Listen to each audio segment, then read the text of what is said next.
যদি বিয়ে করেন তাহলে খাদিজা রাদিয়াল্লাহু আনহার মতো কাউকে বিয়ে করবেন। এরকম কোনো মেয়ে না পান, বিয়ে করার দরকার নাই। যদি বিয়ে করতে চান তাহলে খাদিজা রাদিয়াল্লাহু আনহা তার মতো কোনো মেয়েকে খুঁজে বের করবেন, যার মধ্যে সৌন্দর্য থাক না থাক, যার বয়স কত হয় হোক, যার সম্পত্তি থাক বা না থাক, যার মধ্যে দ্বীনের প্রতি অফুরন্ত মহব্বত আছে, এরকম একটা মেয়েকে বিয়ে করবেন। দেখবেন আপনার জীবনটাই হবে জান্নাত। তখন রাসূল সাল্লাল্লাহু আলাইহি ওয়াসাল্লামের সাথে কেউ ছিল না, ছিল তার স্ত্রী তার সাথে ছিলেন। তিনি নিজে গাড়ে হেরায় গিয়ে খাবার দিয়ে আসতেন। আর আমরা দেখে এসেছি গাড়ে হেরায় উঠতে আমাদেরই খবর হয়ে যায়। আপনি যে ইয়াং পিপল আছেন, আপনাদের খবর হয়ে যাবে গাড়ে হেরায় উঠতে নামতে।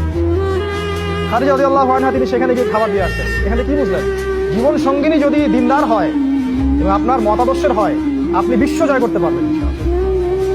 আর জীবন সঙ্গিনী যদি আপনার মতাদর্শের না হয়, এই দুনিয়ার জীবনটাই আপনার জাহান্নাম হয়ে যাবে। পরিবারে শান্তি নাই, কোনো জায়গায় শান্তি নাই।